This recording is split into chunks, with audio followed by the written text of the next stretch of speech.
stern and justice stood. And people were behaving like they ought to good. They lived a little boy who was misled. Welcome, welcome, one and all. Welcome. Thank you for coming down. Celebrate Juneteenth. And also remember, while we're talking about Juneteenth and the enslaved Africans that built the wealth of this country, we want to make sure that we are remembering that, one, we are not free till all are free. We have brothers, sisters, and siblings in this country and across the globe who are not free. Not free to live their life, not free to make choices and determine their own destiny. So we're here to stand in solidarity. And we're also here to say we want reparations now. For building the wealth of this country, for what our ancestors went through, what we continue to go through, Jim Crow, redlining, and other things, right? Dr. Edward Rhymes talks about racism and the effect of individualism in racism, which means any person in a position of privilege, whether they are white, elected official, officer, law enforcement, whatever it is, an individual has the right to enact his will, which may be racially biased, racially based, and might be outright racist, right? So we have the influences of even individuals in America who are causing harm to people of color, black people, and ADOS, the descendants of enslaved African people in America.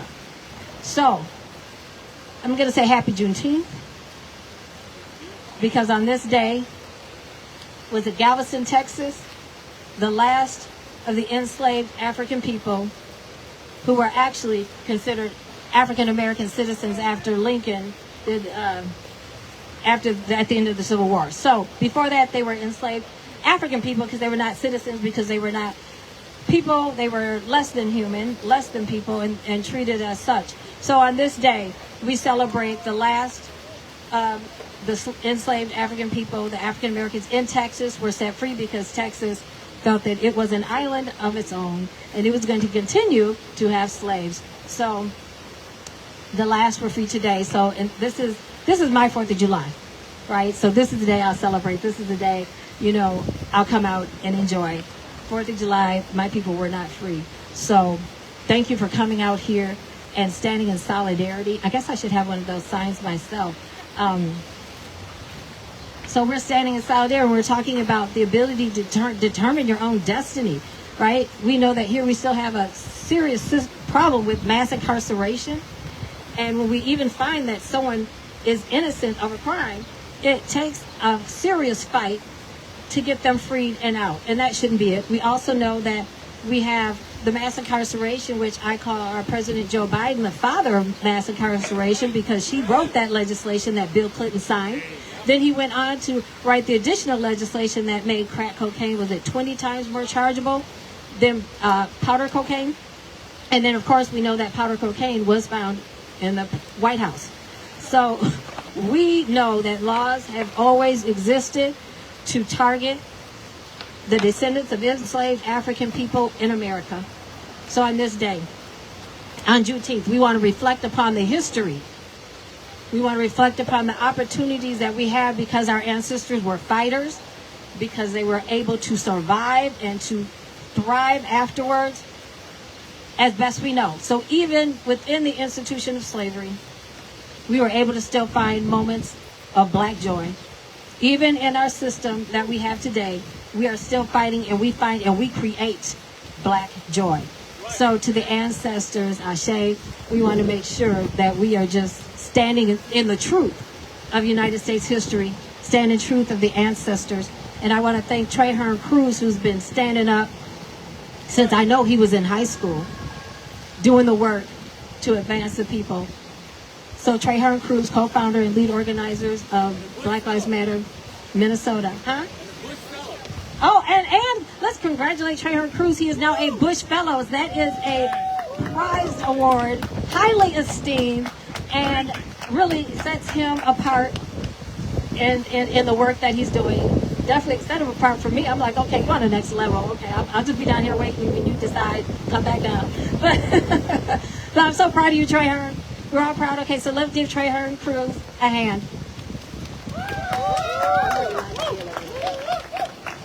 Thank you. And I'm not a step above anybody or any of us except the oink oink pigs and killer cops. We're definitely all above them, right? But I wouldn't have been able to get that fellowship without the support of you people, without being able to work with people like Monique, Dr. Raj, Racial Justice Network, TCC for J, Jewish Community Action, Free Palestine Coalition, just a gang of organizations that we consider community partners that come together and get in the streets and demand justice for black lives, for stolen lives, and call an end to war at home and abroad.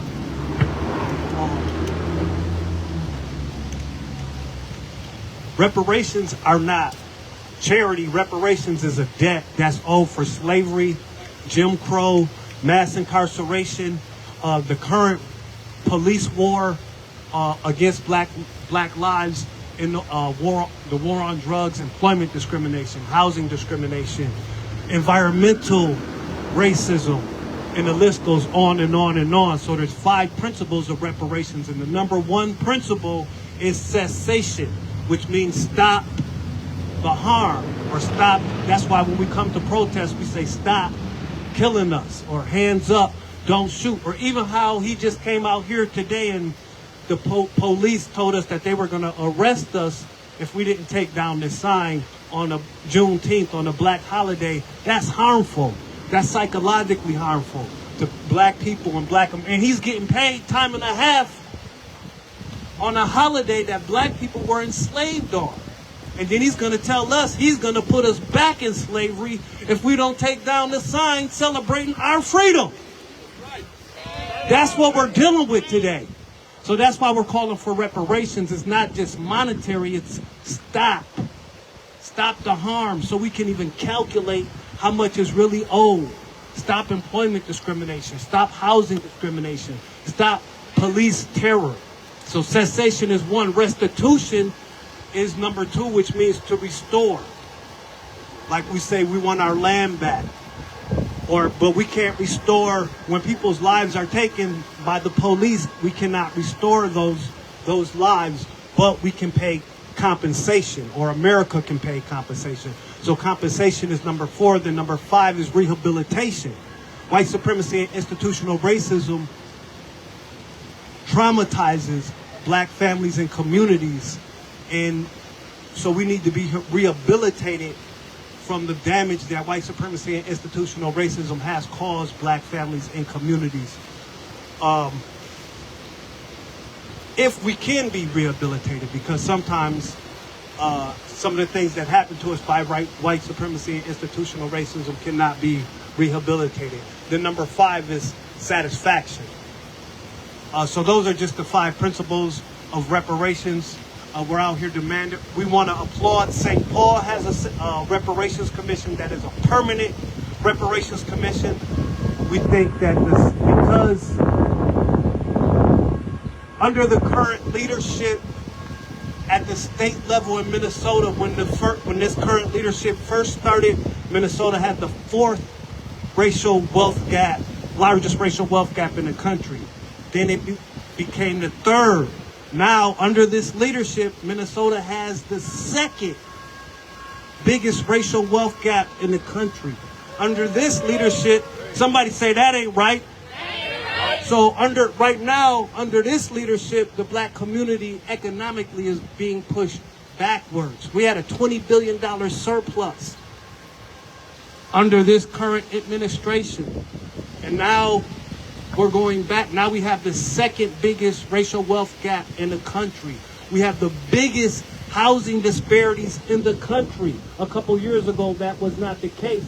But under this leadership, that had a $20 billion surplus, that had a $3 billion surplus, Minnesota is going backwards as far as it pertains to racial justice or lineage justice.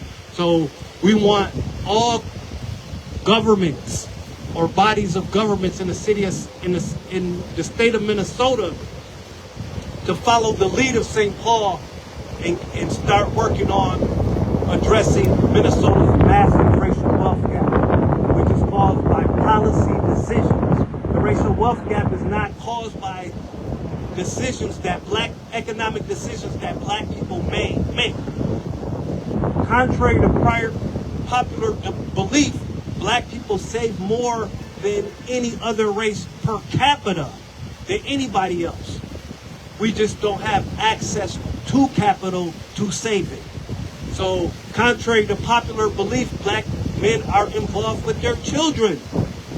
Okay, so we have to start dispelling some of these myths and some of these talking points that white conservatives put out there, and that sometimes we as progressives adopt. Black lives, black lives, reparations, reparations, reparations, no doubt. We have John Thompson is here, our former state legislator. He introduced one of the most strongest reparations bill in the country.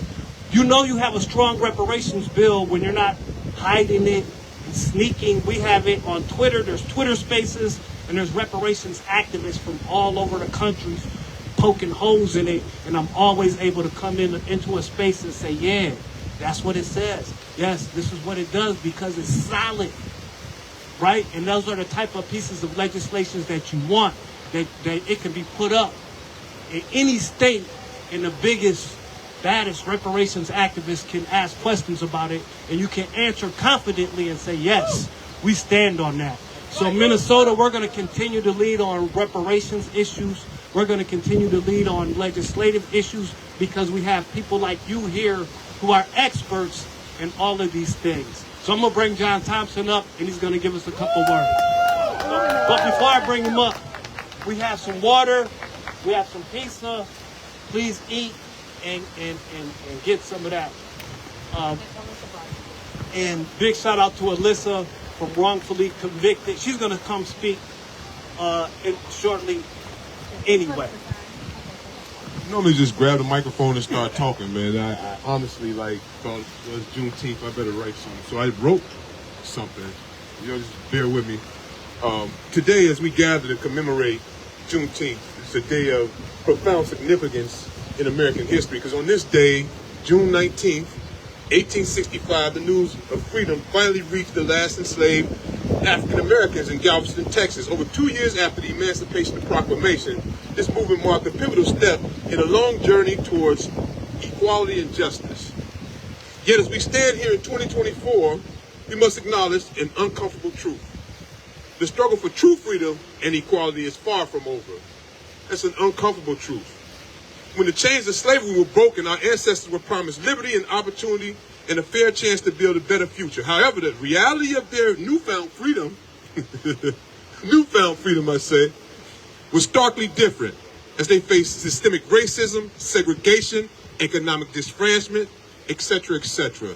And despite the formal end of slavery, the battle for civil rights continued through Jim Crow era, through the civil rights movement of the 60s, and continues right now today. In 1963, and I'll go fast, Martin Luther King delivered his iconic I Have a Dream speech, where he thought that people would not be judged by the color of their skin, but by the content of their character. Yet over a half century later, we're still grappling with racial injustice. I said over a half a century later, we're still grappling with racial injustice. The tragic deaths of George Floyd, Philando Castile, Breonna Taylor, Thurman Blevins, and the list goes on. And the countless other murders by the hands of police have ignited global outcry for accountability here, not only in this state, but in states all across the United States. Bear with me. I'll be fast. Economic disparities remain a significant barrier to African Americans. On an average, we have significantly less wealth and income compared to our white counterpart. The wealth gap has only widened over the years, perpetrating the cycles of poverty and limiting access to a quality education, healthcare, and housing. I mean, the COVID-19 pandemic, for Christ's sakes, further exposed and exacerbated these inequalities, hitting black communities the hardest. Education, a cornerstone for opportunity is still marred by inequities. Many predominantly black and minority schools receive less funding, have fewer resources, and face higher dropout rates. And these systemic issues hinder the potential of countless young individuals who deserve the same opportunities as their white counterparts. So you can't underfund education in the black community and then complain about the Kia boys. Let me keep going. Moreover, the criminal justice system continues to disproportionately target black men. Mass incarceration has devastated communities, tearing families apart and limiting the life prospects of millions. The over-policing of black communities, black neighborhoods, and the racial biases within our judicial system highlight the urgent need for reform. However, as we honor Juneteenth, we must also remember the power of resilience and solidarity that black people have throughout our nation. The fight for civil rights, the fight for voting rights, equal protection of the law, and the courage that these freedom fighters continue to put out shows the resilience that black people have. Today, we are the torchbearers. Trey Hearn, I mean that when I say that. Today, we are the torchbearers of our forefathers' legacies. So we're standing on the ground and we're walking in the path that Martin Luther King, Malcolm X, Fred Hampton Jr., and countless other civil rights leaders have put forth for us to follow. I'll be done, I promise. We must support black-owned businesses. We must support black movements. We must support black people. We went from the Jim Crow era to the doggone, Governor Walsh era. We went from the Jim Crow era to the doggone Mike Freeman era. We went from the Jim Crow era to the doggone Bob Crow era. And media plays a role in the way that they try to make us look, because they continue to show us in the light like we're criminal and we're violent. When some of the most violent people in the United States are over in Palestine right now, and it ain't black men. I'm clear with my message. Take the noose from around our neck. Take the economic noose from around our neck. Take the education noose from around our neck. Take the racial disparity. Take the doggone education noose. The economic noose. Take those nooses from around our neck, because you don't tie a rope up don't mean it's not a noose. You're still holding us in bondage.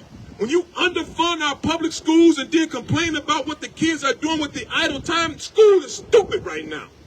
Our kids are not going to school. They're learning how to steal cars on TikTok. And y'all call them the Kia boys. When you can't complain about crime in our community, when you're underfunding education, when you're underfunding culturally intelligent mental health behavioral specialists, when you're underfunding jobs and economic development, when you're underfunding ways for black people to own houses.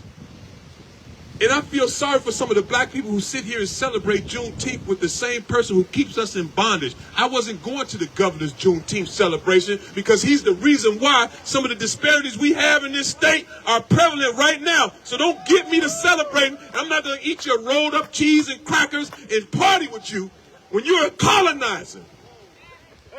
Some of y'all may be scared to say this, but I'm not scared, because they'll attack me anything. I can say that he's the best man on this earth, and they'll still attack me. Well, I'm telling you right now, this is one of the worst administrations that I've ever endured in my time on this earth. And a lot of black people sit back and celebrate with this man. Because what? He gave y'all the Crown Act? Because he gave you what? What did he give us? He gave free lunch out to the kids?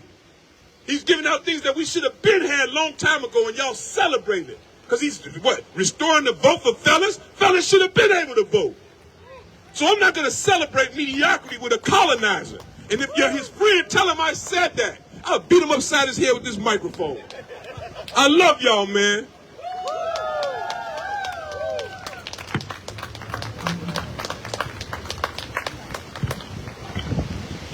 Thank you so much for that. Let's give John another round of applause. Thank you. Thank you so much for that. I just want to reiterate what happened earlier, because we may have an issue. So the chief is coming down to take down the sign, apparently. So we'll see what happens. But like I said, they left the enslaved African people. the descendants of the enslaved African people, they left them up hanging in the trees after they would lynch them. And it became like a family gathering. People would come from towns and miles around to watch black people swinging from trees. And they'd take pictures and they would make postcards of them. It was something that was celebrated. So if the ancestors weren't taken down when they were dead, we shouldn't be taking down a sign. Now, that's just how I feel, leaving it up. So, right. But once again, thank you guys who have come. We've got pizza over here, and there's pizza and bottled water. Thank you, Alyssa, for the pizza. And she brought some water too.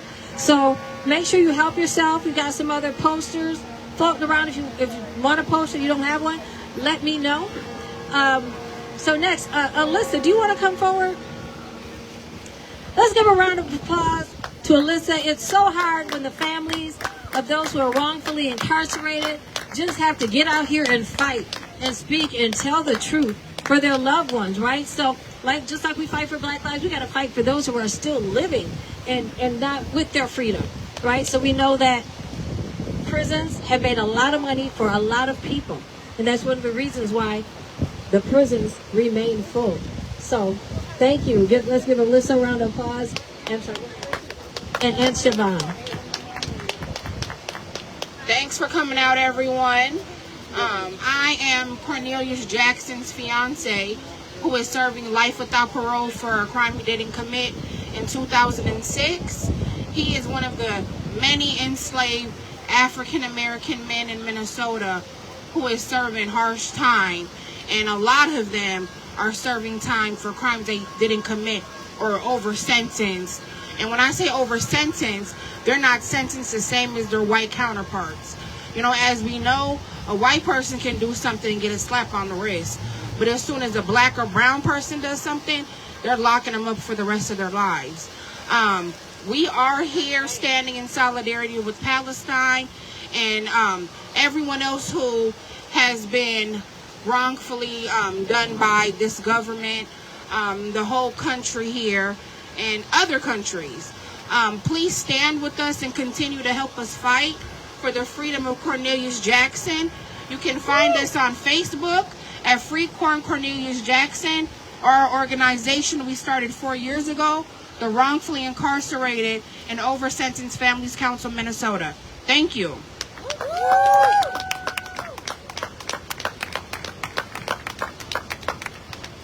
Indeed, and definitely, and again, the racial wealth gap is substantial and is driven by public policy decisions.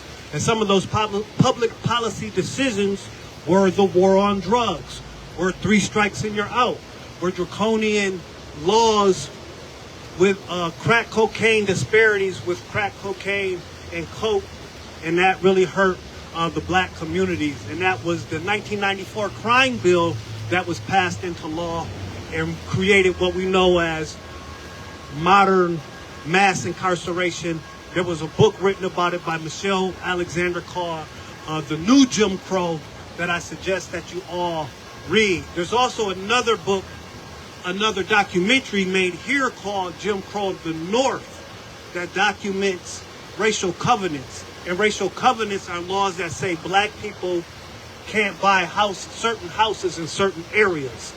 And even if a black person had the credit, even if they had the income, those racial covenants were in place in Minneapolis, in St. Paul, and they caused what we have now, which are called housing disparities. So black people were forced to live in certain parts.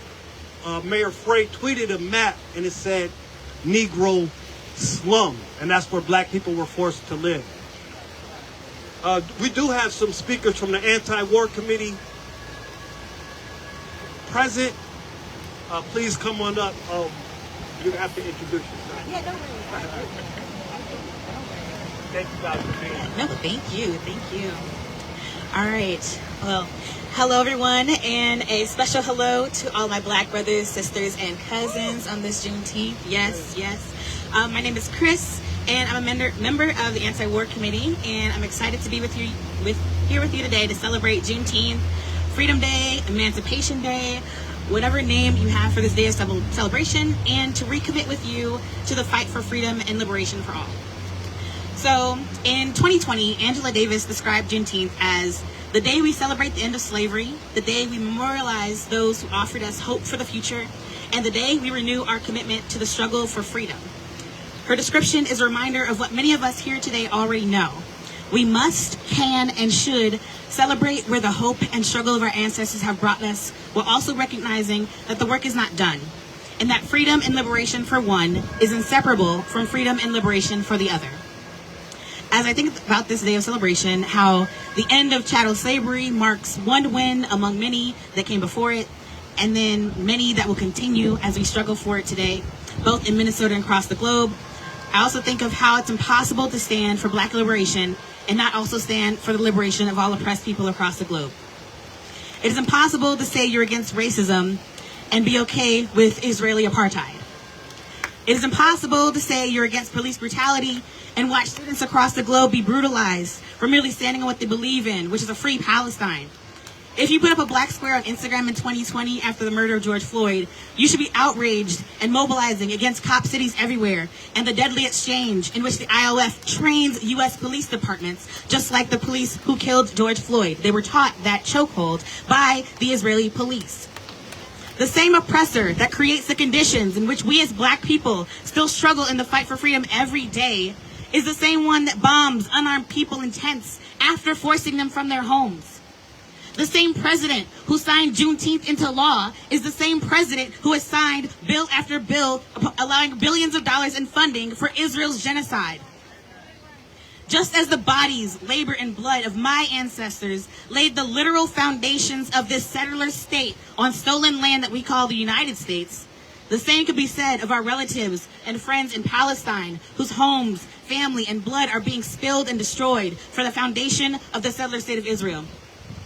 In this very state, the Minnesota State Board of Investment invests more than $4 billion into entities supporting the genocidal apartheid state of Israel. This includes hundreds of millions of dollars for weapons manufacturers like Lockheed Martin, whose bombs have been used in refugee tents, as well as monies for banks and corporations that continue to legitimize and allow Israel's ongoing genocide against the Palestine people for the last 9 months and counting. In a state where we realize that many pay inequalities are as dismal as they are for Black people, it's not really surprising that the state can continue to invest in maintaining a whole other racist entity, but it is a deep shame. This is why allies, comrades, co-conspirators, Black people, and others in this continued struggle for freedom and liberation, those who claim to care about the oppression of Black folks here in Minnesota or the United States in general, must also bring that same energy to the fight for freedom and liberation of oppressed folks everywhere, from Minnesota to Palestine. So as a member of the Anti-War Committee, I also want to tell you that right now we have a petition demanding that the State Board of Investments divest that $4 billion from Israel. So if you haven't already signed that petition, please do so. You can probably DM us on Instagram, Anti-War MN, to get the link to the online petition, or you can find us in person this weekend at the Jazz Fest. We will have people taking petition signatures for that petition. Let's see. And just as Minnesota divested from apartheid South Africa, we can and must divest from Israel. And I have a quick chant here. So, not another nickel, not another dime. No more money for Israel's crimes. All right, thank you so much. Thank you so much. That was powerful. And with all the Juneteenth stuff, I forgot about, we do chant when we're here. So thank you for that chant. Completely had slipped my mind. Trey Hearn, who's next? Liz. Liz, come on. Let's give her a round of applause for Liz.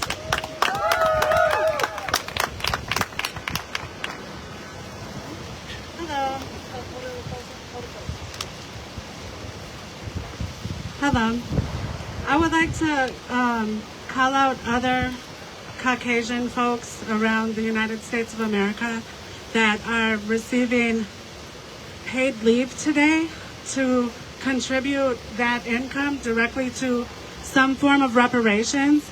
And it does not have to be to a nonprofit. It could be to your neighbor, to a friend, to a colleague, any Black person on this stolen land has experienced some form of racial bias and act of terrorism. I really don't like it when people call what white people do white supremacy, because there's nothing supreme about these acts. They are acts of terrorism, and they come in a lot of different forms in pretty much every aspect of life. So I would like all people to be doing a regular act of reparations themselves. And I'm sorry I don't have my words together. My 22-year-old nephew was murdered in Stillwater while he was in custody, and I would like support tomorrow at noon. But thank you all for showing up, and thank you for celebrating Juneteenth and fighting for not just equality but equity in the system and systemic changes.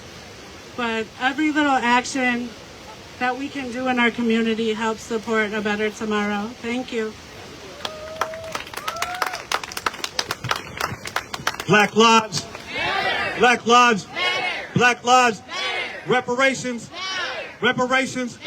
Reparations. When I say reparations, you say now. Reparations. Reparations. Reparations. If Gaza don't get it, if Gaza don't get it, if Gaza don't get it, if Gaza don't get it, if Jamar Clark don't get it, if Jamar Clark don't get it, if Jamar don't get it, if Marcus Golden don't get it, if Marcus Golden don't get it, if Marcus Golden don't get it, if Amir Lott don't get it, if Amir Lott don't get it, if Amir don't get it, if Amir don't get it, no doubt. So we got the police here. They want to come talk to us. Y'all want to say, talk, come over. Come on over and talk to us about this sign. You want to talk about this sign today? Okay. It's Juneteenth. We're here to celebrate, so we're going to hold space for just a little bit longer. We might have a couple more speakers, but we got some pizza, we got some water. We want you guys to enjoy that and eat. We got to go ahead. So tomorrow there's a press conference at Stillwater at 12 o'clock in regards to the young boy who lost their life in Stillwater a few days ago. We need everyone up there, whoever can make it, to come stand in solidarity with us. You know, last year was the water crisis, which is still going on, but they act like it's not. But it's definitely still going on. So whoever can make it out there, please come stand with us. That's right. Thank you. And that's so important. What we do is about sharing the platform. We never want to have a selfish platform because everything's connected, right? So it's okay. Come up here. Let's talk about what you got going on, right? And the injustices that are happening, especially like in prison, because we're talking about on Juneteenth. Well, our people aren't really free. So, Trayvon, who's next? Is there someone who's supposed to speak from an organization that we haven't called up yet? Okay, so we're good. Okay, so Dr. Raj was just talking about the connection between Juneteenth and Cinco de Mayo. He was going to come up and speak about it, but I guess he's detained right now. So I want to just point out, we're on this sign, we have Free Haiti, Free the Congo, and Free Palestine. We know the war that's happening right now, where America is supporting the genocide of Palestine. We know that the people in Haiti are suffering terrible, and the Congo. We know that when it comes to other people, like Ukraine, white people, the United States government will jump to support. When it comes to Israel, the United States will jump to support. But the suffering of black people in other parts of the world, it's not the same. Now, I do know, I think some troops were getting sent into Haiti. The United States was going to send some there. But usually when the United States goes into a place that's occupied by the indigenous people, there's some type of resource that the United States government wants to obtain for some type of corporate or military interest. or it's just getting a stake on the land so they can have a military base or something like that.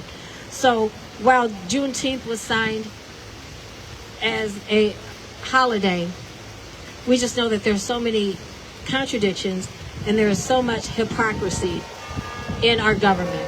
It's important that we just continue to stand on truth and speak the truth and tell the truth.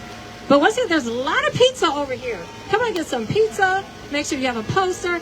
Let's get some signs. And we want to make sure that, you know, to me, Juneteenth is like, just like next to Christmas. Like, I'm saying happy Juneteenth like a week before Juneteenth. Like, because it's coming up. That's what, you know, what it is to me. It is that significant and that important. So if you haven't been wished a happy Juneteenth, I want to wish you a happy Juneteenth. And that's just not for black people, not just for the ancestors, the descendants of the enslaved African people, but that's for everyone, because our people were freed. That's something for everyone to celebrate. So I say happy Juneteenth. That's for everyone who's out here, because it helped our country to go to another level and be what it is today, which is not the best, but without the ancestors, it wouldn't be what it is. So happy Juneteenth to everyone. Also, when we talk about Juneteenth, we're also talking about our contribution to America and the things that black Americans have built in Minnesota and throughout the United States, whether it's slaves building the White House or Cassaville Bullard building our Minnesota State Capitol, building our St. Paul Public Library. We had Clarence Wigington was the first municipal architect in the nation, and he built water towers in St. Paul, and he was the first senior architect for the city of St. Paul. So black people have made numerous contributions to the United States, and in spite of that, we're still suffering, and that's why we're demanding reparations, because there has to be systemic changes for there to be equality in America. So thank you all for being here. We're going to hold space for a little bit. Please eat some of this pizza. And I just wanted to say one last thing. Some people, or even in our community, sometimes we feel like the war that's happening in Ukraine, the war that's happening in Palestine, or what's happening in Congo is not none of our business. But in fact, it is, because our tax dollars are being used to fund genocide, to be used to displace people in the Congo, to displace people in Haiti. 6 million people in Haiti have been displaced because of the money that the U.S. is sending over to these countries to support genocide. And that money could be used for reparations. That money could be used to end homelessness. That money could be used to address the health disparities in the black community. But instead of being used correctly, it's being used for murder and killing. And we want that money to be used for repair and restoration and community building. Black lives, black lives. Thank you. Okay, time for this. Is there someone who wants to do the Asada chant? Sometimes we usually have a youth do it. Okay. You want to do the Asada chant? Someone? We're going to do... Okay, I'll do it. The Asada chant? We're going to do the Asada chant? Okay, we'll just do it. I remember, I've had COVID twice. Things I used to, I kind of forget. We have a duty to fight for our freedom. We have a duty to fight for our freedom. We have a duty to win. We have a duty to win.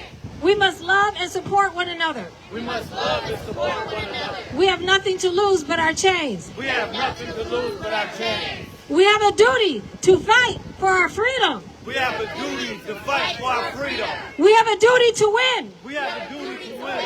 We must love and support one another. We must love and support one another. We have nothing to lose but our chains. We have nothing to lose but our chains.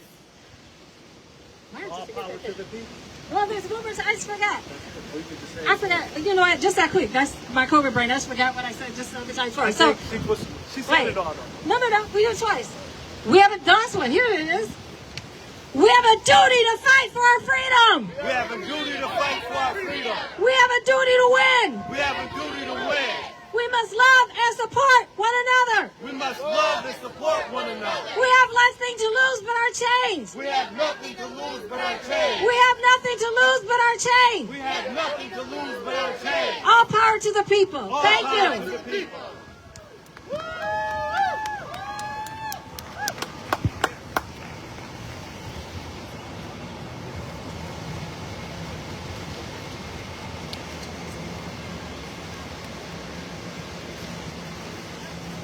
Thank you for tuning in, watching us. We're Black Lives Matter Minnesota in solidarity with all oppressed people.